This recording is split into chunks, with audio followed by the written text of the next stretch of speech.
तो लगे ऐसा रहा कि जॉन सीना की डब्ल्यूडब्ल्यू रिटर्न के बाद में भी उन्हें एक सरप्राइज अपोनेंट भी मिल सकता है। So hello everyone and welcome back to new video. हम जानते हैं आज से कुछ महीने बाद एक बार फिर से जॉन सीना की डब्ल्यूडब्ल्यू की वापसी होगी, लेकिन रिसेंट टाइम में एक ऐसा नाम आया है सामने जो कि सुन के शायद थोड़ा सरप्राइज हो जाओगे और may be Cena versus Gunther का मैच हो सकता है डब्ल्यूडब्ल्यू में। रिसेंट टाइम में जॉनी गारगैनो भी स्पॉट किए गए डब्ल्यूडब्ल्यू के परफॉर्मेंस सेंटर के अंदर, उसके बारे में भी बात होगी।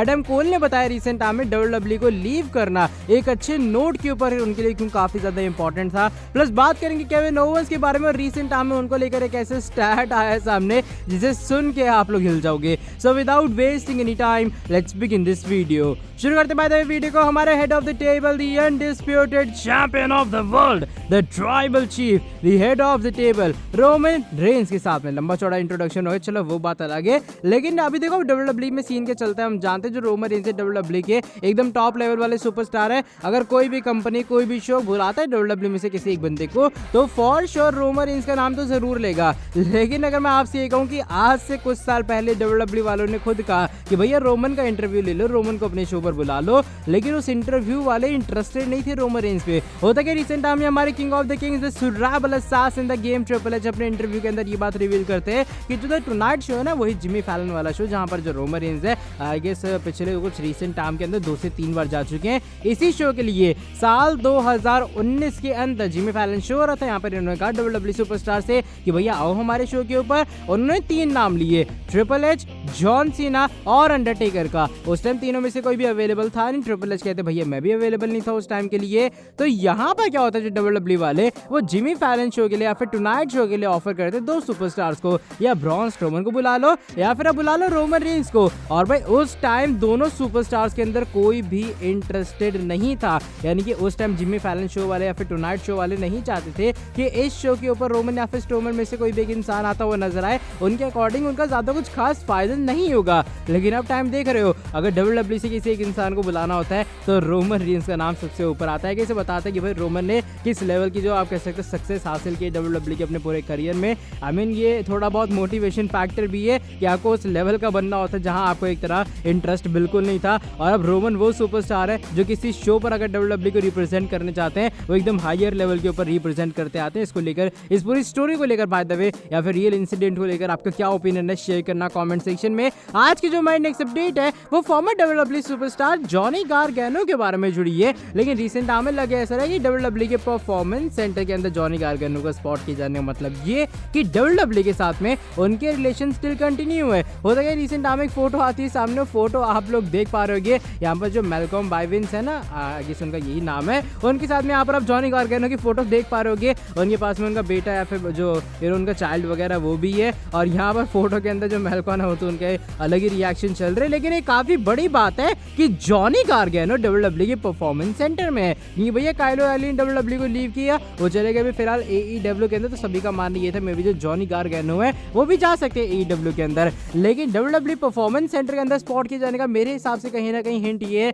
कि शायद इन फ्यूचर जॉनी गारगैनो एक बार फिर से अपनी डब्ल्यूडब्ल्यू के अंदर वापसी करनी, जो कि मेरे हिसाब से काफी बढ़िया चीज होगी। एक अच्छा खासा मिड कार्ड के अंदर एडिशन होगा मेन रोस्टर में, और कभी कभी डब्ल्यूडब्ल्यू ने मेन इवेंट सिनेरियो में भी बुक कर सकते हैं। इतनी ज्यादा कैपेबिलिटी है जॉनी गारगैनो के पास में। बाकी देखते हैं आने वाले टाइम में क्या होता है। लेकिन कहीं ना कहीं ये हल्का सा पॉजिटिव साइन है कि जॉनी गारगैनो रिसेंट टाइम में डब्ल्यूडब्ल्यू के परफॉर्मेंस सेंटर में स्पॉट किए गए हैं। आज की जो हमारी नेक्स्ट अपडेट है वो इस बार प्राइज फाइटर केविन ओवेंस के बारे में जुड़ी है। और रिसेंट टाइम में केविन ओवेंस को लेकर भी कुछ ऐसे स्टैट्स आते हैं सामने जो कि सुन के आप लोग हिल जाओगे। इसी इंसान ने यानी कि केविन ओवेंस ने ही इस साल के रेसलमेनिया की नाइट 1 को मेन इवेंट किया था। लेकिन अगर मैं ये कहूं कि केविन ओवेंस ने पिछले 5 साल में डब्ल्यूडब्ल्यू के अंदर कोई भी चैंपियनशिप नहीं जीती है। नो सुनने में वियर्ड लग रहा है ना कि भाई मैं ये कह रहा हूँ कि केविन ओवेंस ने डब्ल्यूडब्ल्यू के अंदर पिछले 5 सालों के अंदर कोई भी टाइटल नहीं जीती है। लेकिन एक्चुअल में ये रियलिटी है। जब केविन ओवेंस यूनिवर्सल चैंपियन बने थे वो साल भी 2017-16 के आसपास का था। जब केविन ओवेंस आईसी चैंपियन बने थे वो साल भी उसी टाइम के अंदर था। और जब केविन ओवेंस यूएस चैंपियन बने थे वो साल भी 2016-17 के बीच में ही था। तो आप समझ रहे हो भाई 5 साल से इस इंसान ने कोई टाइटल नहीं जीती है, लेकिन स्टिल केविन ओवेंस पिछले 5 साल के अंदर मैनेज कर पाए मोस्टली अपने आप को एक मेन इवेंट सिनेरियो में पुट करने के लिए, एक एंटरटेनिंग शो पुट ओवर करने के लिए। रोमन के साथ में उनका जो फ्यूड है हमने देखा भाई वो क्या कमाल का फ्यूड था। इसके बाद उनका जो फ्यूड है सेथ रॉलिंस के साथ हुआ था पेंडेमिक एरा के अंदर, सैमी ज़ेन के साथ इन्होंने फ्यूड कंटिन्यू किया था, और टेक्सास रैटलस्नेक स्टोन कोल्ड के साथ में इन्होंने एक हिस्टोरिक आखिरी मैच में रेसल किया स्टोन कोल्ड की, रेसलमेनिया को मेन इवेंट किया। मतलब एक इंसान जो कि टाइटल पिक्चर में या फिर एज चैंपियन भी रिसेंट टाइम में बिल्कुल भी नहीं आया है, लेकिन वो इंसान स्टिल चीजों को मेन इवेंट कर रहा है। तो मेरे हिसाब से बताता है क्या वो रीजन है जो केविन ओवेंस है वो एक फ्यूचर हॉल ऑफ फेमर, क्या वो रीजन है मैं एक फ्रीकिंग लेजेंड कहता हूँ। और भाई केविन ओवेंस जब भी रिंग के अंदर आते हैं वो एंटरटेन ना करे, नो मैटर उनका कैरेक्टर क्या, वो हीरो है या फिर बेबी फेस है, भाई ये मैटर ही नहीं करता केविन ओवेंस के सीन के अंदर। और इसको लेकर आपका क्या ओपिनियन है? जब केविन ओवेंस ने रेसलमेनिया को मेन इवेंट किया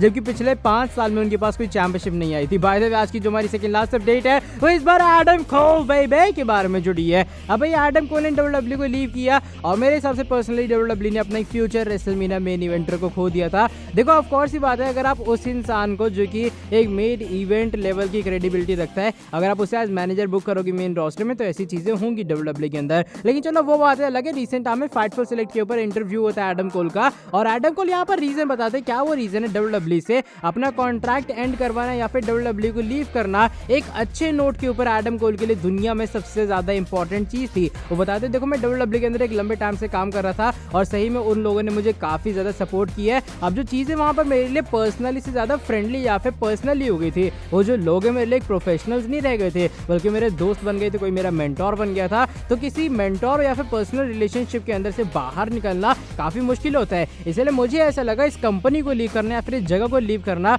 मेरे लिए इतना ज्यादा इंपॉर्टेंट है कि मुझे एक अच्छे नोट के ऊपर एंड करना है। यानी कि यहाँ पर ऐसा ना कि भैया मैं डब्ल्यूडब्ल्यू को लीव करके चले जाऊँ फिर यहाँ पर लोग ये कहेंगे भैया वो क्या एहसान फरामोश टाइप का इंसान निकला, आया डब्ल्यूडब्ल्यू के अंदर अपना ये पूरा फेम वगैरह कमाया फिर डब्ल्यूडब्ल्यू को लीव करके चला गया। तो ये जो सोर नोटिस के ऊपर जो हमारे एडम कोल है वो बिल्कुल भी अपने डब्ल्यूडब्ल्यू का उस टाइम का जो करियर वो एंड नहीं करना चाह रहे थे, वो एडब्ल्यू में जाना चाह रहे थे, लेकिन उनके अकॉर्डिंग डब्ल्यूडब्ल्यू के साथ में एक अच्छे नोट के ऊपर एंड करना उनके फ्यूचर के लिए गुड साइन होगा। फाइनली जो एडम कोल है उन्होंने इस प्रेशर को झेला और आखिरी में जाके डब्ल्यूडब्ल्यू के साथ में उन्होंने हैंडशेक डील साइन की थी ताकि जॉनी गार्गनो ने काइलो रैली के साथ आगे उनका फ्यूड चल रहा था ना, वो फ्यूड पूरी तरीके से एंड कर पाए। और कुछ इस वे में जो एडम कोल बताते किस तरीके से डब्ल्यूडब्ल्यू को लीव करना एक अच्छे नोट के ऊपर उनके लिए काफी बड़ी चीज है। देखो पर्सनली अगर मैं कहूँ जिस लेवल के ऊपर एनएक्सटी में एडम कोल थे कहीं ना कहीं अभी भी एईडब्ल्यू में उस लेवल के ऊपर एडम कोल नहीं पहुंच पाए। मुझे पता नहीं क्यों ऐसा लगता है। हाँ मैंने देखा रिसेंट टाइम में उन्हें मेन इवेंट सीन के अंदर टाइटल पिक्चर में बुक किया गया था,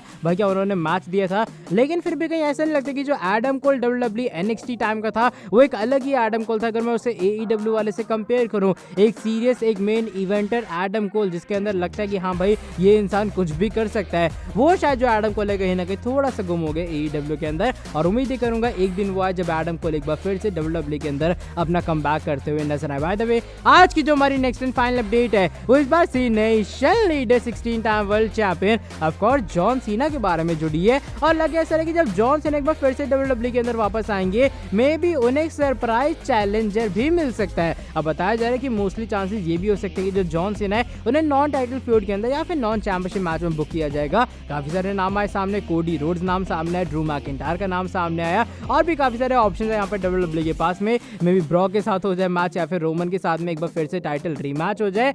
लेकिन रीसेंट टाइम के अंदर कुछ स्पेकुलेशन आती है सामने और बताया जा रहा है मे बी जो गुंथर है वो भी एक ऑप्शन हो सकते हैं डब्ल्यूडब्ल्यू की तरफ से as John Cena opponent. Recent time में गुंथर का मेन रोस्टर का डेब्यू हो चुका है और डब्ल्यूडब्ल्यू जिस तरीके से बुक करी है उन्हें ऐसा लग रहा है कि हाँ भाई उन्हें बिलीव है कि जो गुंथर है डब्ल्यूडब्ल्यू के अंदर एज मेन रोस्टर सुपरस्टार काफी सारी चीजें कर सकते हैं, इसलिए शायद जो डब्ल्यूडब्ल्यू है उन्हें तगड़े वे में पुश देना चाहेगी। ऑस्टिन थ्योरी का जितना चांस है उतना ही चांस अब गुंथर का भी बताया जा रहा है कि शायद जो डब्ल्यूडब्ल्यू है वो सीना वर्सेस गुंथर के मैच के साथ भी जा सकती है। इमेजिन अगर गुंथर सीना को बीट करते हैं वो कितनी बड़ी चीज उनके करियर के लिए होगी, या फिर अगर जो गुंथर है सीना से हार भी जाते हैं तब भी ये बहुत बड़ी अचीवमेंट है मेरे हिसाब से। अगर आप सीना जैसे लेजेंड का आमना सामना करते हो और भाई कुछ हो या फिर ना हो, लेकिन इस मैच के अंदर जॉन सीना की छाती जरूर लाल होने वाली। देखते हैं क्या कुछ होता है डब्ल्यूडब्ल्यू में। लेकिन क्या आप लोग देखना चाहोगे गुंथर वर्सेस सीना का मैच? आगे से जो मैच वो ज्यादा बेटर रहने वाला है ऑस्टिन थ्योरी वर्सेस सीना के मैच से। आप कौन सा मैच पिक करोगे, ऑस्टिन थ्योरी वर्सेस सीना